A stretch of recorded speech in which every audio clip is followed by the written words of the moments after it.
Oke, kembali di channel Robi Delvis. Kali ini saya ditemani oleh Pak Arif dan juga Pak Aditya ya, akan membahas seputar timnas Indonesia ya, yang akan bertanding di kualifikasi Piala Dunia round 3 ya. Nah, lawan yang akan dihadapi adalah Arab Saudi dan Australia ya. Untuk Arab Saudi kita akan bertandang, kemudian untuk Australia kita akan home ya di rumah. Oke, pertama saya ke Pak Adit dulu. Pak Adit, gimana nih pertandingan Indonesia akan melawan Arab Saudi dan itu dilaksanakan di Arab Saudi? Menurut Anda bagaimana kira-kira jalannya pertandingan? Ya, dari saya pandangan umumnya sebagai penonton, penikmat, bukan penikmat sepak bola tapi penikmat olahraga ya. Ya. Saya mewakili mungkin bagi yang menikmati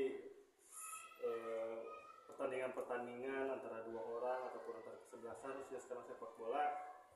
Ya, menginginkan pertandingan yang menakjubkan, pertandingan yang wah gitu kan. Kalau saya masih menonton dari layar TV, ya semoga ya kalau diharapkan memang lapangannya bagus segala macam. Iya.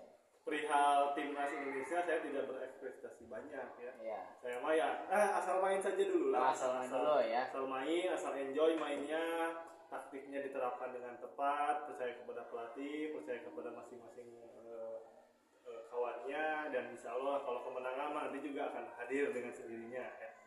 Oke, terima kasih Pak Arif. Pak Arif nih, melihat memang secara ranking kita jauh ya. Arab Saudi kan di angka 60-70 ranking dunia, sedang kita di 134 gitu ya. Tetapi kita juga tidak boleh lupa, kita sekarang diperkuat oleh beberapa pemain dari Eropa ya, naturalisasi, untuk menyebut beberapa klub yang luar biasa juga gitu ya. Nah, kira-kira seberapa besar sih pengaruh para pemain naturalisasi ini dalam mendongkrak performa timnas Indonesia, terutama kita akan menghadapkan dengan Arab Saudi? Kalau menurut saya, untuk naturalisasi itu sangat bagus karena supaya pemain-pemain Indonesia itu jangan terlalu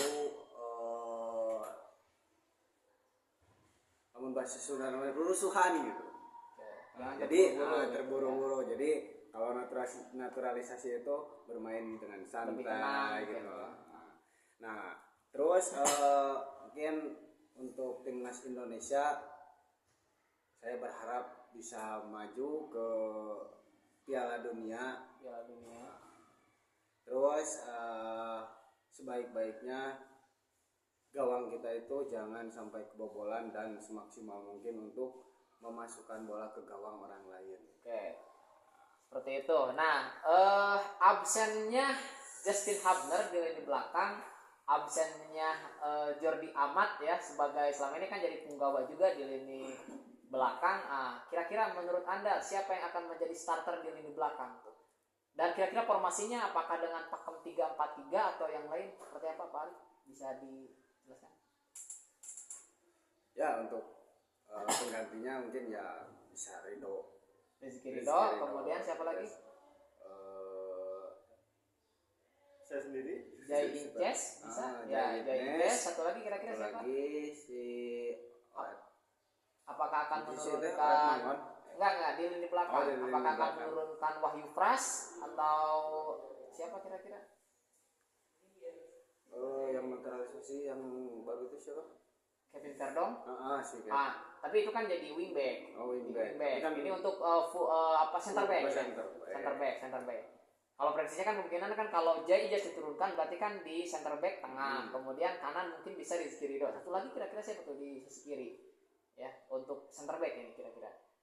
Karena bisa si Nathan atau siapa? Atau Wahyu Pras. Kalau Wahyu Pras berarti ya seperti itu ya. Paling cuman tidak lama. Tidak lama. Jadi mungkin nanti diganti dengan yang lain. Seperti itu.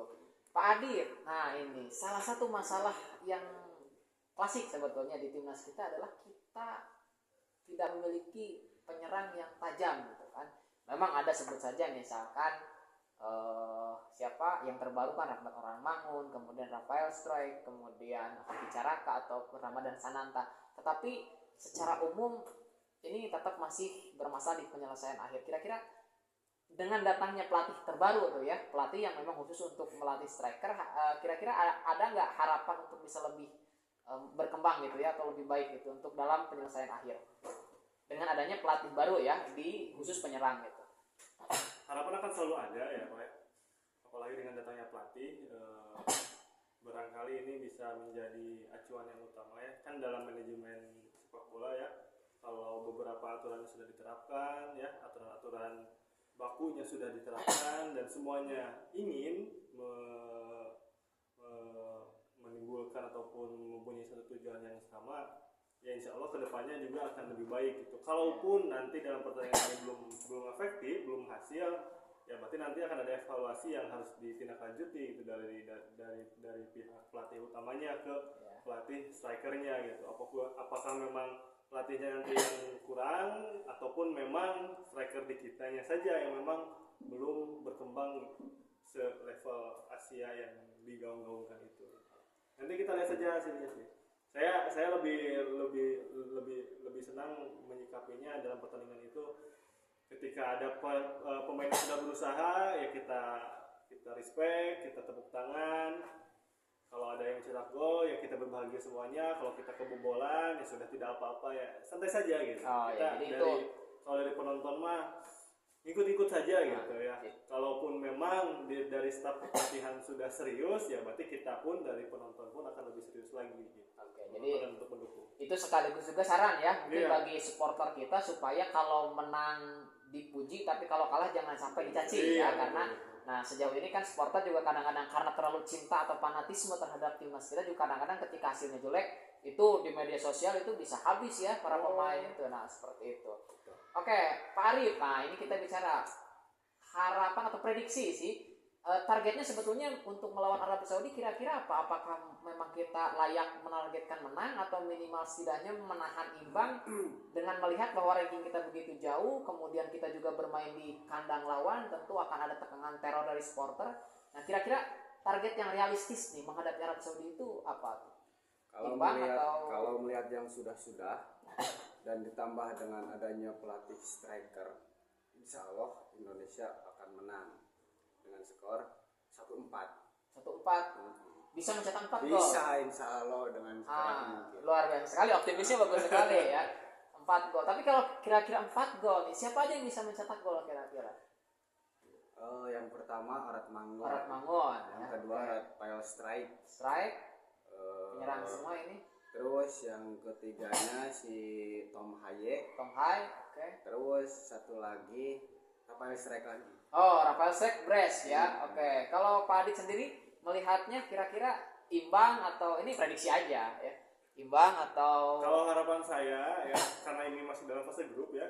Ya kan? Masih dalam fase grup kan. Jadi saya menginginkan harus sama sekali tidak boleh kebobolan. Kalaupun sheet ya, kalau bisa. Kalaupun kebobolan kita harus membalasnya. Jadi kalau saya ingin menang pasti kan 1-0 atau 2-1 atau 2-0. Tapi kalaupun nanti kita tidak bisa mengimbangi permainan dari Arab Saudi sendiri, maksimalkan saja 0-0 ataupun kalau kalah pun ya udah 1-0 aja gitu. Jadi tidak kalah banyak ya. Iya, tidak kalah banyak gitu. Karena ini sangatlah penting kan fase di grup ini untuk kebobolan dan atau ya kemasukan dan mencetak golnya itu sangat. Oke, ya. Saya sendiri pun sebetulnya betul ya kalau melihat statistik, ranking dan seterusnya berat untuk menargetkan menang. Walaupun harapan selalu ada ya. Kalau kata Bung Binder kan bola itu bundar gitu kan. Nah, artinya segala sesuatu bisa terjadi di lapangan.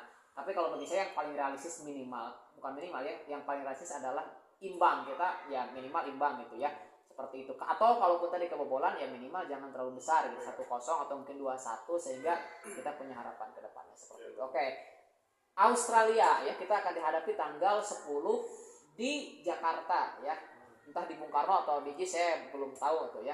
Nah, tapi ini kalau dengan Australia ya saya kira tidak tahu lah ya. Mungkin gimana melihat Indonesia akan melawan Australia. Dengan hasil akhir kita lihat di Piala Asia itu kita 4-0 ya, kita dibobol habis-habisan. Walaupun secara permainan Indonesia cukup bagus, mampu mengimbangi, hanya saja nah kita gagal. Kira-kira apa yang perlu diperhatikan nih ketika melawan Australia melihat memang Australia itu diantaranya punya keunggulan tinggi badan ya, karena mereka hampir sama dengan kelas Eropa. Nah, apa yang kira-kira perlu diwaspadai ini dari Australia ini? Pak Arif, silakan. Ya, kalau yang harus diwaspadai itu apa ya, body chatnya. Body chat berarti harus kuat. Harus body balance-nya harus oke ya. Terus kekompakan. Ya, kerja sama timnya. Harus benar-benar kompak. Terus insya Allah lah kalau datangnya naturalisasi itu permainan akan seru. Seru ya. Insya Allah akan imbang lah permainan. Bisa ya. Karena Sintayong itu apa ya, dilihat itu bisa mengimbangi sekarang itu dari negara-negara lain permainannya. Oke, kita langsung ya, ini babak akhir, kita langsung ke prediksi saja. Tadi untuk Indonesia lawan Arab Saudi, Pak Adit ya imbang ya, atau kebobolan tidak terlalu banyak. Pak Arif ya bisa menang lah, tapi ya berat juga ya. Kalau saya untuk Arab Saudi tadi ya minimalnya imbang ya, kalaupun kebobolan jangan terlalu banyak. Kalau Australia, Pak Adit, kira-kira di kandang juga? Kalau mainnya di kandang, saya rasa Indonesia bisa berbuat lebih ya. Bisa berbuat lebih dengan atmosfer, dengan dukungan dari seluruh masyarakat Indonesia yang nanti hadir di lapangan, kita bisa berbicara lebih. Tapi kembali lagi ya, seperti tadi lawan Arab Saudi ya, karena memang kalau dalam permainan di tingkat senior itu tidak hanya fisik ya, tidak hanya mental, tidak hanya intelektual, tapi semuanya saling berkolaborasi ya, semuanya saling bersentuhan, semuanya saling harus. Jadi tim mana yang bisa bertahan sampai 90 menit nanti ya dia yang akan menjadi pemenangnya gitu. Maksud saya biasanya timnas kita kan selalu attack di awal ya.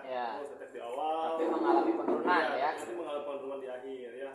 Saya menginginkan permainan timnas kita nanti lawan Australia ataupun nanti lawan Arab Saudi itu stabil gitu ya, tetap terjaga ya, 90 menit. Kita pun ya, ataupun nanti anak-anak timnas senior pun harus bisa memahami bahwa taktik itu tidak hanya berjalan di 15 menit pertama, 30 menit pertama atau di babak pertama saja, tapi full 90 menit gitu. Jangan sampai kita terlena. Kalaupun nanti kita sudah masuk duluan, jangan sampai kita terlena.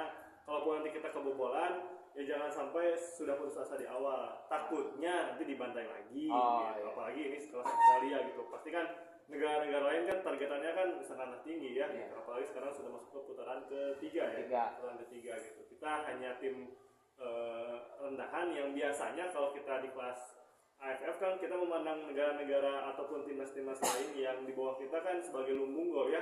Nah sekarang kita kebalikannya, kita di hadapan mereka ya Australia calon lumbung gol juga ya. Kita calon lumbung gol, maka dari itu kita harus berbuat lebih banyak. Untuk nanti saya mungkin nanti akan kalah ya, tapi kalau di kandang mah kayaknya bisa lebih banyak lagi. Ya mungkin imbang lagi deh. Imbang lagi ya. Imbang lagi. Pak Arif, silakan prediksinya dengan Australia. Kalau menurut saya prediksinya itu antara menanglah 2-1 ya, Indonesia kembali menang. Bagus ya. Sekali nih Pak Arif, optimis sekali ya bicara timnas, luar biasa sekali ya. Saya berharap Indonesia karena saya cinta Indonesia. Kita juga cinta Indonesia, tapi ya mungkin agak realistis. Ya. Itu tadi Pak Arif tetap menang lawan Australia. Pak Adit yang mungkin bisa bicara lebih banyak, tapi saya suka pesannya tuh ya. Jalankan game plan ya, jangan mudah terpancing. Misal ketika kebobolan, tetap bermain dengan game plan yang sudah direncanakan, dengan taktik yang direncanakan. Jangan sampai menjadi gerasak gerusuk sehingga pola permainan kita ketika fase attacking atau menyerang kacau ataupun fase defending seperti itu. Oke ya. Nah itu saja ya prediksi dari kami. Nanti kita akan ngobrol-ngobrol lagi di lain kesempatan ya seputar timnas Indonesia ataupun yang lainnya. Terima kasih. Assalamualaikum warahmatullahi wabarakatuh. Indonesia akan be world champion.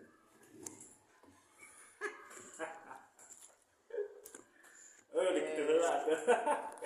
Iya mantap.